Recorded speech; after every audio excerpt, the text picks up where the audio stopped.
વનિતા એક ખૂબ ગરીબ પરિવારની દીકરી હતી અને લગ્ન બાદ એનો પતિ સંજય અમેરિકા જતો રહ્યો ત્યારે એના સાસરિયાના લોકો તો એવું સમજી રહ્યા હતા કે અમને મફતની નોકરાણી મળી ગઈ અને વનિતા પણ સાસરિયાના 20 લોકો માટે ઘરનું બધું જ કામ કરતી રહેતી।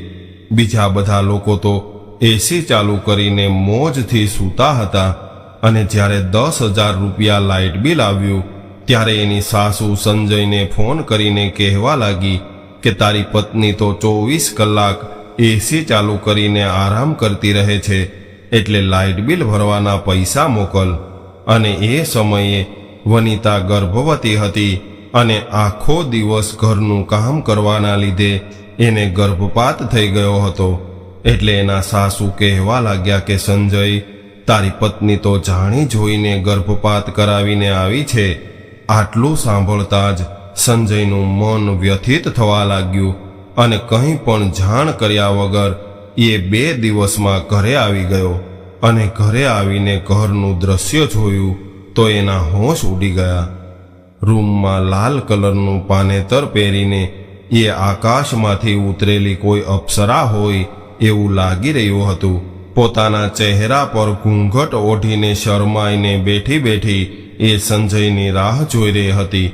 રાતના 2 વાગી ગયા હતા અને થાકના કારણે એની હાલત ખરાબ હતી। એટલામાં જ હળવા અવાજ સાથે રૂમનો દરવાજો ખુલ્યો અને સંજય અંદર આવ્યો। નવી પરણેલી વહુને જોઈને સંજય ખૂબ ખુશ થઈ રહ્યો હતો। વનિતા પણ ખૂબ ગરીબ ઘરની દીકરી હતી અને સંજય એક અમીર પરિવારનો દીકરો હતો।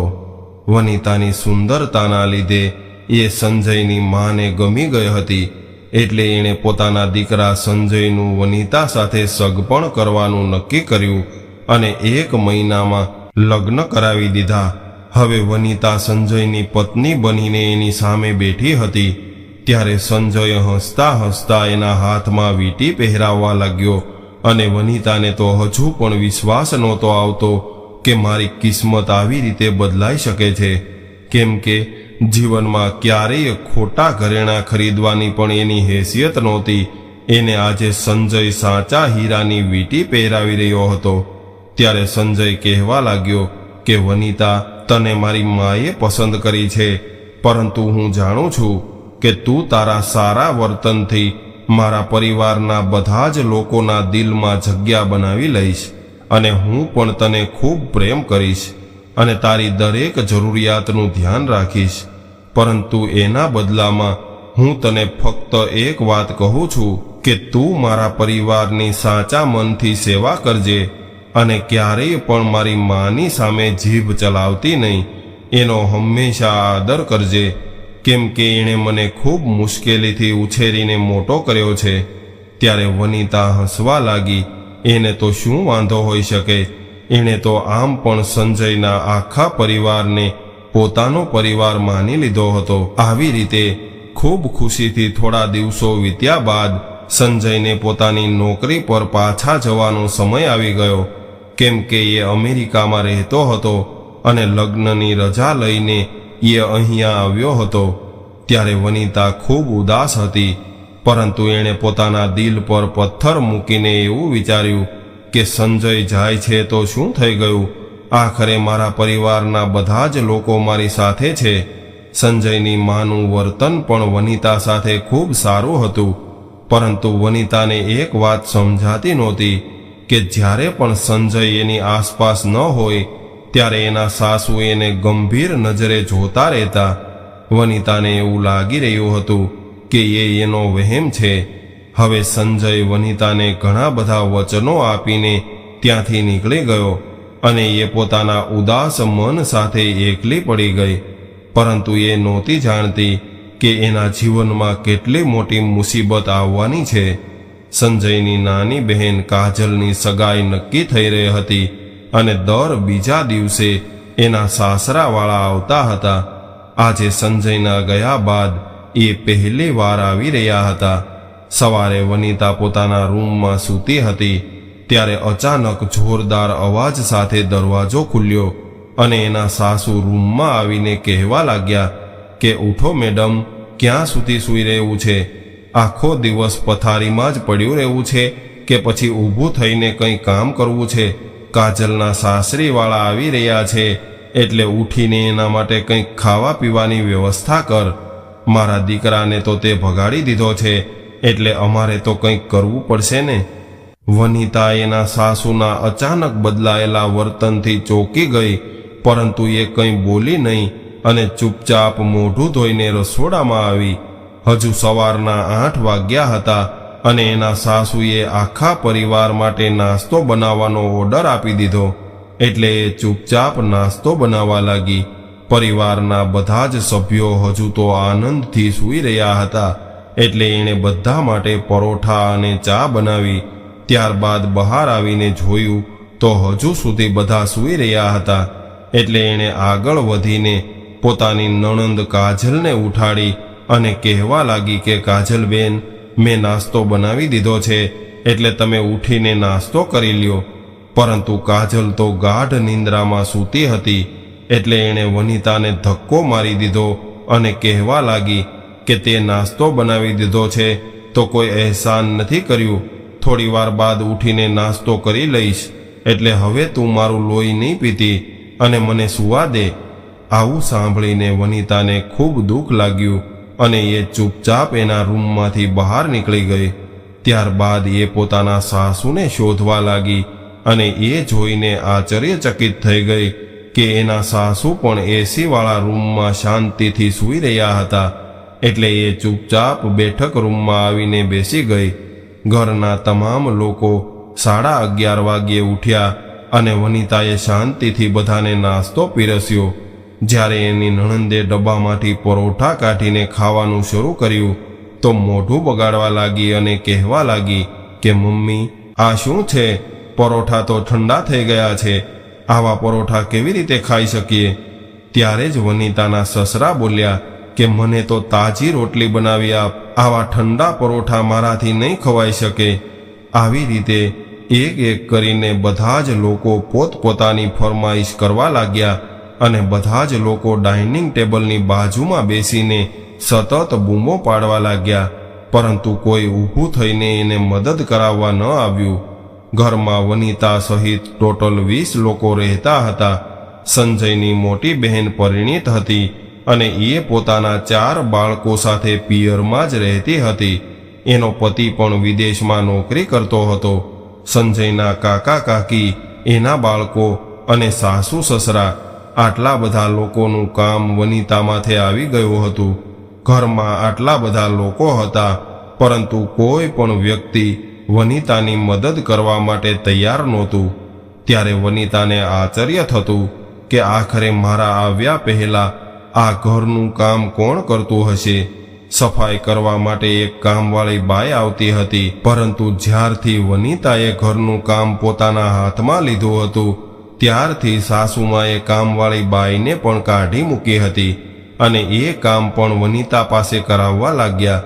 વનિતા સવારે વહેલા ઉઠીને સાફ સફાઈ કરતી, નાસ્તો બનાવતી, બપોરનું જમવાનું બનાવતી, બધા જ લોકોના કપડાં ધોતી, ત્યાં સુધી કે એનો આખો દિવસ ઘરના કામકાજ કરવામાં જ પસાર થઈ જતો. ઉનાળાના દિવસો હતા. ગેસની સામે ઊભી રહીને એ દરેક લોકોની પસંદગીનું ભોજન બનાવતી. ઘરના બધા જ લોકો તો એસીવાળા રૂમમાં આડા પડીને બસ ઓર્ડર કરતા રહેતા અને વનિતાની રસોઈ બનાવીને હાલત ખરાબ થઈ રહી હતી. અને જ્યારે ભોજન તૈયાર થઈ જાય એટલે બધા જ લોકો વનિતા ઉપર અહેસાન કરતા હોય એવી રીતે એસીવાળા રૂમમાંથી બહાર નીકળીને ડાઇનિંગ ટેબલ પર બેસી જતા. તેઓ ખાવાનું ખાતી વખતે પણ વનિતાને ઘણી વાર સુધી ઊભી રાખતા અને વનિતા બધાની જરૂરિયાતો પૂરી કરતી. ખાવાનું ખાધા પછી બધા જ વાસણો ડાઇનિંગ ટેબલ પર મૂકીને એ લોકો પાછા એસીવાળા રૂમમાં ઘૂસી જતા. બિચારી વનિતા ફરીથી એઠા થયેલા વાસણો ધોવામાં લાગી જતી. આ દિવસો દરમિયાન વનિતાની તબિયત ખૂબ ખરાબ રહેવા લાગી. સવારે ઉઠતી ત્યારે ઉલટીથી એની હાલત ખરાબ થઈ જતી. રસોડામાં કામ કરતી વખતે ઘણી વખત એને ઉલટી થતી.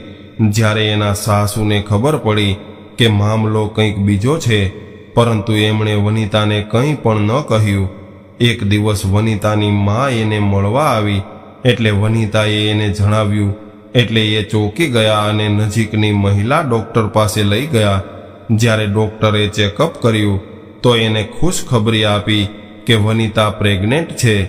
આવું સાંભળીને વનિતા તો આશ્ચર્યચકિત થઈ ગઈ કે મારા જીવનમાં આટલી મોટી ખુશી આવી રહી છે અને મને ખબર પણ ન પડી. હવે એ ઘરે પાછી આવી અને ડૉક્ટરે એને આરામ કરવાની અને ખાવા પીવાની સલાહ આપી હતી. ડૉક્ટરનું એવું કહેવું હતું કે વનિતાના શરીરમાં લોહીની ખૂબ કમી છે. એટલે વનિતાની માએ ઘરે આવીને એના સાસુને જણાવ્યું કે વનિતા પ્રેગ્નેન્ટ છે અને ડૉક્ટરે એને આરામ કરવાનું કહ્યું છે. એટલે થોડા સમય માટે તમે કોઈ કામવાળી બાઈ રાખી લ્યો તો સારું રહેશે.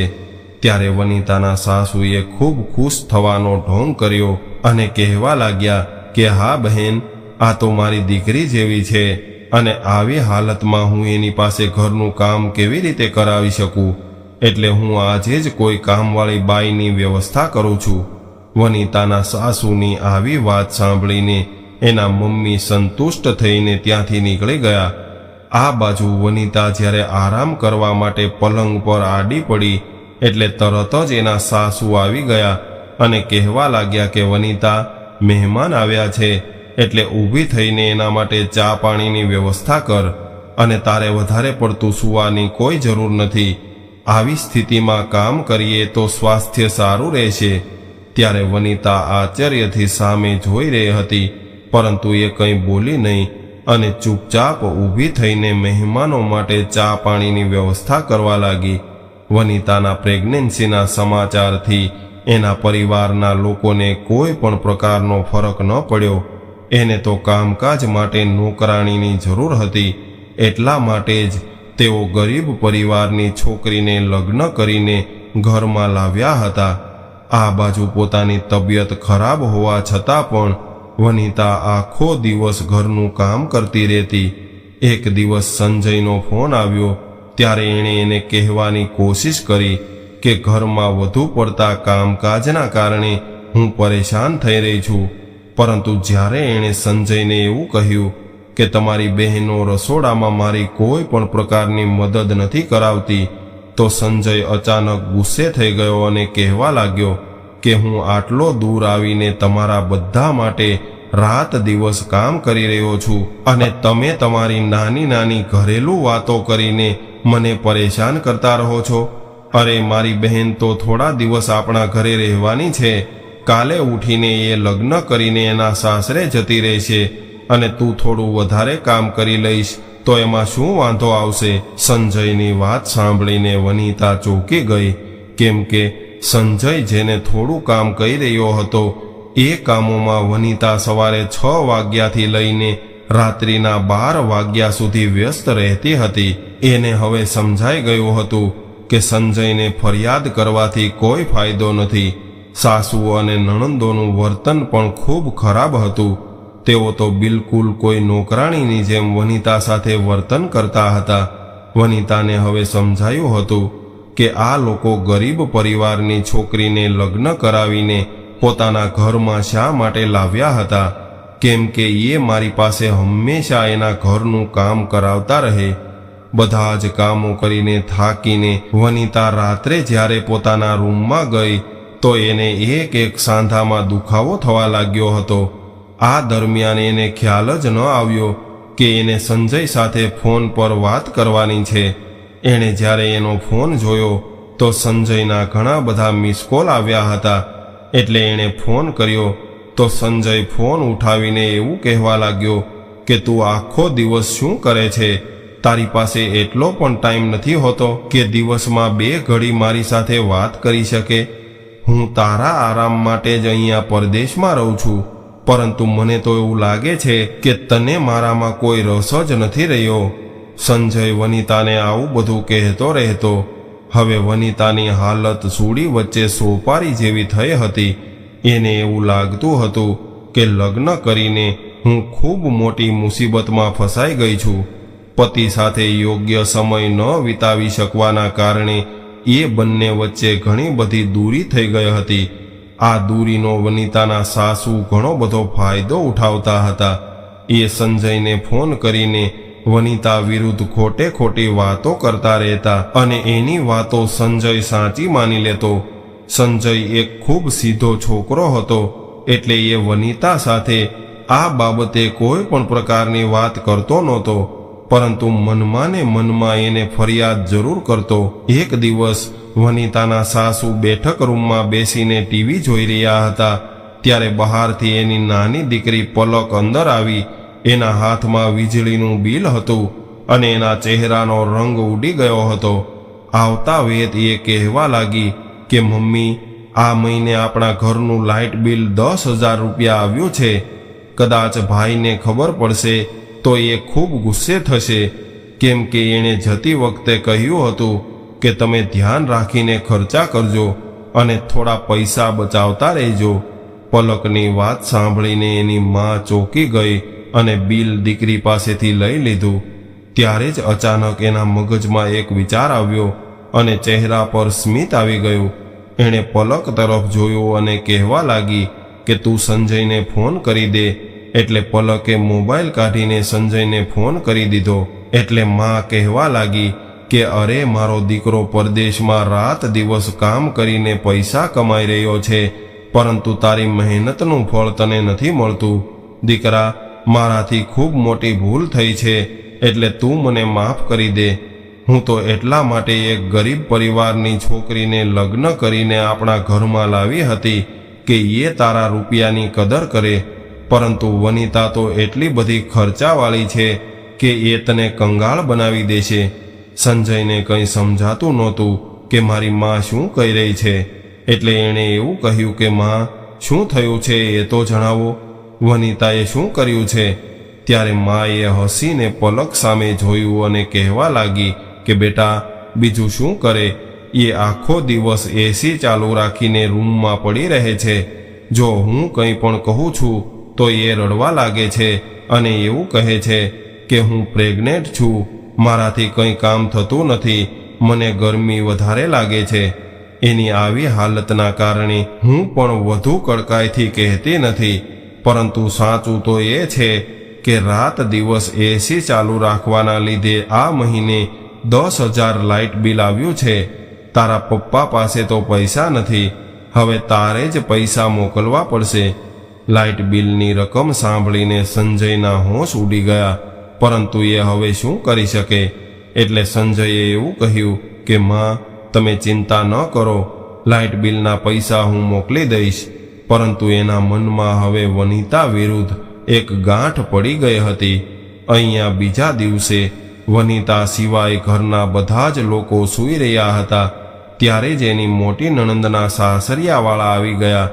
એટલે વનિતા બધાને ઉઠાડવા લાગી અને બધા જ લોકો ઊંઘ ભરેલી આંખો સાથે ઉઠી ગયા, પરંતુ બધા જ લોકોનો મૂડ ખરાબ હતો. ત્યારે કાજલના સાસરિયાવાળા એવું ઈચ્છતા હતા કે એને ખીરપુરીનો નાસ્તો કરાવવામાં આવે. હવે બધું જ કામ વનિતા માથે આવ્યું હતું, કેમ કે એના સાસુએ ઓર્ડર આપ્યો હતો કે તું બધા જ કામ છોડીને સૌથી પહેલા કાજલના સાસરિયાવાળા માટે સરસ મજાની ખીરપુરી બનાવી નાખ. એ દિવસે વનિતાને સવારથી જ ચક્કર આવી રહ્યા હતા, પરંતુ એ ચૂપચાપ રસોડામાં જતી રહી અને પૂરી બનાવવા લાગી. ખૂબ ગરમી હતી અને પરસેવો ટપકી રહ્યો હતો. એટલી વારમાં કોણ જાણે એને શું થયું કે અચાનક એને ખૂબ ચક્કર આવ્યા અને એ બેભાન થઈને જમીન પર પડી ગઈ. જોરથી પડવાનો અવાજ સાંભળીને બેઠક રૂમમાં બેસેલા બધા જ લોકો રસોડા તરફ દોડ્યા તો ત્યાં વનિતા જમીન પર બેભાન અવસ્થામાં પડી હતી. એની બાજુમાં લોહીનું ખાબોચિયું ભરાઈ ગયું હતું. આવું જોઈને એના સાસુના હોશ ઉડી ગયા, કેમ કે એને ખબર પડી ગઈ હતી કે જ્યારે સંજયને આ વાતની ખબર પડશે કે વનિતાનું બાળક પડી ગયું છે તો સંજય ખૂબ ગુસ્સો કરશે. એટલે એને વનિતાને હોસ્પિટલે લઈ જવા કરતાં પોતાનું જૂઠ પકડાઈ જવાની વધારે ચિંતા હતી. ત્યારે કાજલના થવાવાળા સાસુ વનિતાને ઉઠાવીને હોસ્પિટલે લઈ ગયા. જ્યારે એની આંખ ખુલી અને ખબર પડી કે મારું બાળક આ દુનિયામાં આવતા પહેલા જતું રહ્યું છે તો એના પર દુઃખનો પહાડ તૂટી પડ્યો, પરંતુ એને ખબર નહોતી કે મારા વિરુદ્ધ એક બીજું ષડયંત્ર તૈયાર છે. એ જ સાંજે સાસુમાં હોસ્પિટલમાંથી રજા લઈને વનિતાને ઘરે લઈ આવ્યા.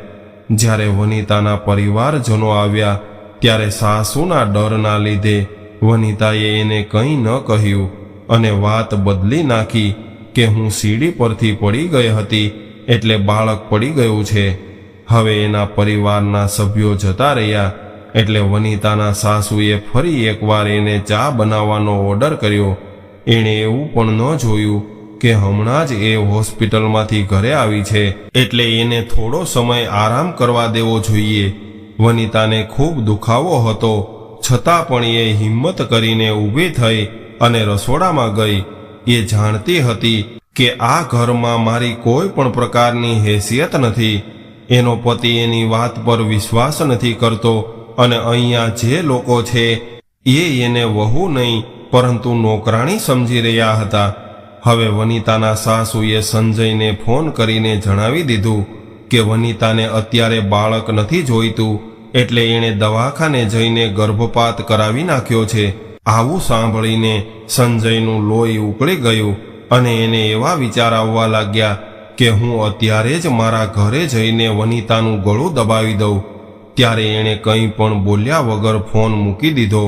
હવે વનિતાના સાસુને સંતોષ થયો કે સંજયને આપણા ષડયંત્રની ખબર નથી પડી, પરંતુ બીજી તરફ એ જ દિવસે સંજયે પોતાના ઘરે આવવાની ટિકિટ બુક કરાવી લીધી. એ પોતાનું બધું જ કામ છોડીને 2 દિવસમાં ઇન્ડિયા પહોંચી ગયો.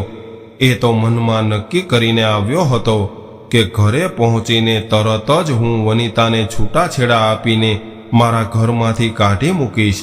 એટલે એ કોઈને કહ્યા વગર ઉનાળાની ધગધગતી બપોરના સમયે ઘરનો દરવાજો ખોલીને અંદર આવ્યો. ત્યારે જ ખાવાનું બનાવવાની ખુશ્બુ આવી એટલે એ વિચારવા લાગ્યો કે આટલી ભયંકર ગરમીમાં મારી માં બિચારી રસોડામાં કામ કરી રહી છે અને વનિતા અંદર એસીવાળા રૂમમાં આરામ કરી રહી છે.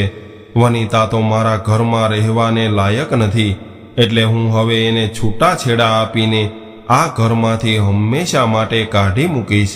જે સ્ત્રી મારા પરિવારનું સન્માન ન કરી શકે એવી સ્ત્રીને મારા જીવનમાં રહેવાનો કોઈ અધિકાર નથી. ખૂબ ગુસ્સે થયેલો સંજય આવું વિચારીને રસોડામાં ગયો તો એના પગ નીચેથી જમીન સરકી ગઈ, કેમ કે સામે ઊભી ઊભી વનિતા જમવાનું બનાવી રહી હતી. જેણે બંને સ્ટવ પર એક એક તાવડી મૂકી હતી.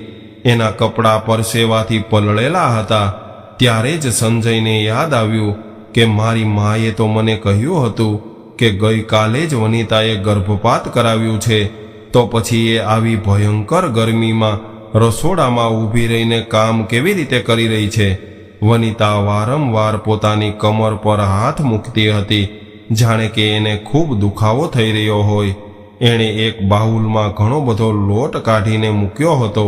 કદાચ એને હજુ લોટ બાંધવાનો બાકી હતો. ત્યારે સંજયને કંઈક ગડબડ હોવાનો અહેસાસ થયો, કેમ કે સંજય એક બુદ્ધિશાળી વ્યક્તિ હતો. એટલે એ કંઈ પણ અવાજ કર્યા વગર ઘરની અંદર ગયો. ઘરની અંદર સન્નાટો હતો. ત્યારે એણે આજુબાજુ નજર કરીને જોયું તો કોઈ પણ વ્યક્તિ જોવા ન મળ્યું. ત્યારબાદ જે રૂમની અંદર 2 ટનનું એસી લગાવેલું હતું એ રૂમનો દરવાજો ખોલ્યો તો અંદર થોડું અંધારું હતું અને ઘરના તમામ લોકો આ મોટા રૂમમાં આરામથી સૂઈ રહ્યા હતા. ત્યારે જ વનિતાના સાસુને એવું લાગ્યું કે વનિતા દરવાજો ખોલીને અંદર આવી છે. એટલે એમણે પાછું વળીને જોયા વગર જ બૂમ પાડીને એવું કહ્યું કે તું અહીંયા કેમ આવી છો? તને કેટલી વાર કહ્યું છે કે જ્યારે ખાવાનું તૈયાર થઈ જાય ત્યારે બૂમ પાડજે. અહીંયા આવીને તું મારી દીકરીઓની ઊંઘ શા માટે બગાડી રહી છો? તને તો કેટલી વાર કહ્યું છે, પરંતુ તને તો કંઈ બુદ્ધિ જ નથી. અને કદાચ હું કંઈક કહીશ તો તું હોબાળો મચાવી દઈશ કે ગઈકાલે જ મારું બાળક પડી ગયું છે અને આજે મારી સાસુએ મને કામ પર લગાવી દીધી છે. એટલે મારી એક વાત કાન ખોલીને સાંભળી લે કે તારા લગ્ન કરાવીને હું તને આ ઘરમાં એટલા માટે લાવી છું કે તારી પાસે ઘરના બધા જ કામકાજ કરાવી શકું, નહીતર મારે તારા જેવી ગરીબ છોકરીની કોઈ જરૂર નહોતી. મારા દીકરા માટે તો એકથી એક ઊંચા પરિવારના માગા આવતા હતા, એટલે હવે તું અહીંથી જા અને કંઈક ખાવાનું બનાવ અને ત્યારબાદ ઘરની સાફ સફાઈ પણ કરી નાખજે. રાત્રે કાજલના સાસરિયાવાળા આવવાના છે, એટલે એમના માટે કમસે કમ 4-5 વાનગીઓ બનાવીને તૈયાર રાખજે. વનિતાના સાસુ આવી રીતે કંઈ પણ જોયા વગર બોલતા રહ્યા, પરંતુ એ જાણતા નહોતા કે દરવાજા પર સંજય ઊભો છે. માની આવી વાતો સાંભળીને સંજય પર તો જાણે પહાડ તૂટી પડ્યો અને આટલું કહીને વનિતાના સાસુ પાછળ જોયા વગર જ આરામથી સૂઈ ગયા. ત્યારે સંજયે જોયું તો આજુબાજુમાં ઘરના બધા જ સભ્યો સૂતા હતા. ફક્ત એકલી વનિતા આટલી બધી કાળઝાળ ગરમીમાં રસોડામાં આ બધા જ લોકો માટે ભોજનની વ્યવસ્થા કરી રહી હતી. હવે એ જાણી ગયો હતો કે મારી ગેરહાજરીમાં મારી પત્ની સાથે આ લોકોએ કેવો વ્યવહાર કર્યો છે. સંજય હવે શરમ અનુભવીને ચૂપચાપ પાછો વળી ગયો અને રસોડામાં વનિતા હજુ સુધી ખાવાનું બનાવી રહી હતી. ત્યારે સંજયે એની નજીક જઈને જોયું તો એ પરસેવાથી પલળેલી હતી અને ધીરે ધીરે ધ્રુજી રહી હતી, કેમ કે ગઈકાલે જ એનું ગર્ભપાત થયું હતું અને આજે એ 20 લોકોનું ખાવાનું બનાવી રહી હતી. આવા અત્યાચારથી સંજયનું દિલ ખૂબ દુઃખી થઈ રહ્યું હતું. એટલે એ વનિતા પાસે જઈને હાથ જોડીને કહેવા લાગ્યો કે વનિતા, મને માફ કરી દે, કેમ કે હવે મારી આંખો પર બાંધેલી પટ્ટી ઉતરી ગઈ છે.